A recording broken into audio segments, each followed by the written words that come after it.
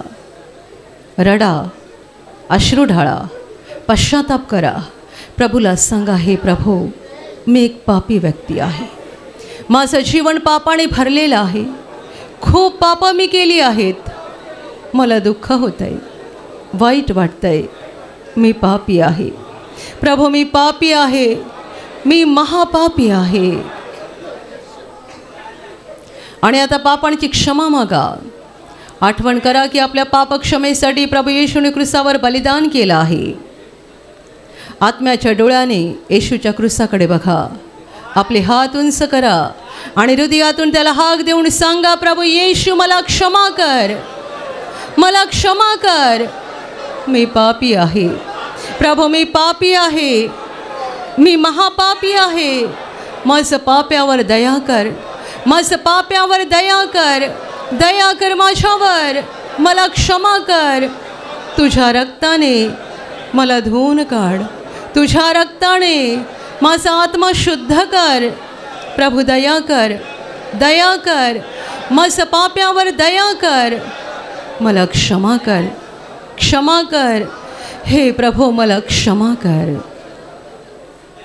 आणि आता विश्वासाने आजारी भागावर हात ठेवा. एका क्षणात प्रभू येशू तुम्हाला स्पर्श करून बरं करेल. जिथे आजार आहे तिथे विश्वासाने हात ठेवा आणि तिथे हात ठेवणं शक्य नसेल तर छातीवर हात ठेवा. ही प्रभूची वेळ आहे, ही प्रभूची घटका आहे. स्वर्ग तुमच्यासाठी उघडलेला आहे. तुमच्या शरीरातील प्रत्येक आजार प्रभू येशूच्या पवित्र नावाने या क्षणाला निघून जाओ. शरीरातल्या गाठी नष्ट होत, शरीरावरचे डाग नष्ट होत, जखमा सुकून जाओत, सोस निघून जावो, तुटलेली हाड जोडली जावोत, मानसिक आजार प्रभू येशूच्या नावाने पूर्णपणे नष्ट हो. तुमच्या शरीरातला प्रत्येक अवयव जो सैतानाने बांधून ठेवला आहे, प्रभू येशूच्या नावाने या क्षणाला ते सर्व अवयव मुक्त होत, मुक्त होत. आंधळे पाहायला लागोत, मुके बोलायला लागोत, बहिरे ऐकायला लागोत, लंगडे चालायला लागोत, कुष्ठरोगी शुद्ध होत, पक्षघाती उठवले जावोत. ज्यांच्यामध्ये अशुद्धात्म्या आहेत त्या सर्व शुद्धात्म्यांनो प्रभू येशूच्या नावाने मी तुम्हाला आज्ञा देत आहे, या क्षणाला यांना सोडून निघून जा आणि पुन्हा त्यांच्यात शिरू नका. ज्यांना नोकरी नाही आहे त्यांना प्रभू नोकरी देवो. ज्यांचा धंदा आहे त्यांच्या धंद्यावर प्रभूचे आशीर्वाद देवोत. ज्यांच्याकडे घर नाही आहे त्यांना प्रभू घर देवो. ज्यांना मूलबाळ नाही आहे त्यांना प्रभू मूल देवो. जे कर्जबाजारी आहेत ते कर्जातून मुक्त होत, जे व्यसनाधीन आहे ते व्यसन मुक्त होत, ज्यांच्या घरात भांडणं आहेत त्यांच्या घरात प्रभू येशूची शांती येवो.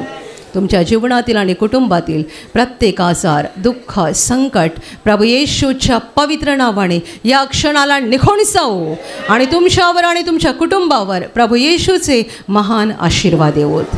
जोरदार टाळ्या वाजवा, प्रभूला धन्यवाद द्या. धन्यवाद धन्यवाद धन्यवाद धन्यवाद धन्यवाद धन्यवाद धन्यवाद धन्यवाद धन्यवाद धन्यवाद स्वर्गीय पित्या, धन्यवाद हे महान पित्या, धन्यवाद प्रभू येशू, धन्यवाद पवित्र आत्म्या, धन्यवाद प्रभू. Hallelujah hallelujah hallelujah. आशीर्वादासाठी दोन्ही हात उंच करा आणि याच वेळेला घरून आणलेलं तेल, पाणी, रुमाल आणि इतर ज्या वस्तूंवर तुम्हाला आशीर्वाद हवा आहे त्या देखील हातात धरून उंच करा. प्रभू येशू त्यावर आता आशीर्वाद देईल. तुम्हा सगळ्यांवर प्रभू येशूचे महान आशीर्वाद येवोत. तुम्ही जिथे जाल तिथे यशस्वी व्हाल. तुम्ही जसं बोलाल तसं घडेल. तुमच्या मनातील इच्छा प्रभू येशू पूर्ण करेल. सैतानाच्या सर्व डाव पेचांपासून प्रभू येशू तुमचं रक्षण करेल. तुमचं जीवन आणि तुमचं कुटुंब प्रभू येशूच्या महान आशीर्वादाने भरून जाईल. आमेन. ज्यांना देवाचं काम करायचं आहे आणि सामर्थ्य हवं आहे तुम्ही विश्वासाने दोन्ही हात उंच ठेवा. तुम्हा सगळ्यांवर पवित्र आत्मा उतरो. हात खाली ठेवा. आता आपण तारणाची म्हणजे आत्म्याच्या मुक्तीची प्रार्थना घेणार आहोत. ही पापक्षमा आणि स्वर्ग प्रवेशाची प्रार्थना आहे. तुमच्यापैकी ज्यांनी प्रभू येशूचा स्वीकार केला नाही आहे, तुम्हाला जर आज येशूचा स्वीकार करून आत्म्याची मुक्ती मिळवायची असेल तर हात जोडा, डोळे बंद करा आणि माझ्या मागे ही प्रार्थना बोला. ज्यांचं तारण झालं आहे तुम्हाला ही प्रार्थना बोलण्याची गरज नाही आहे.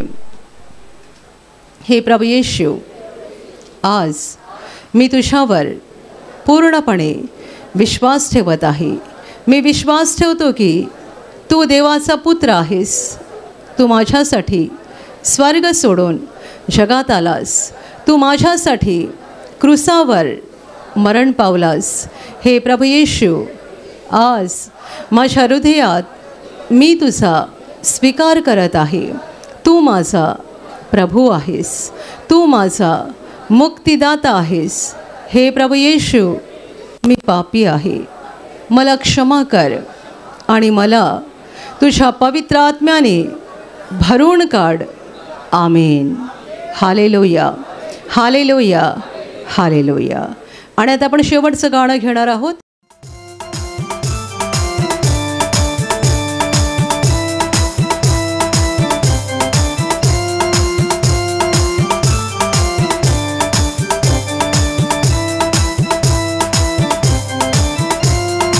वैभव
प्रभूचे वैभव पाहू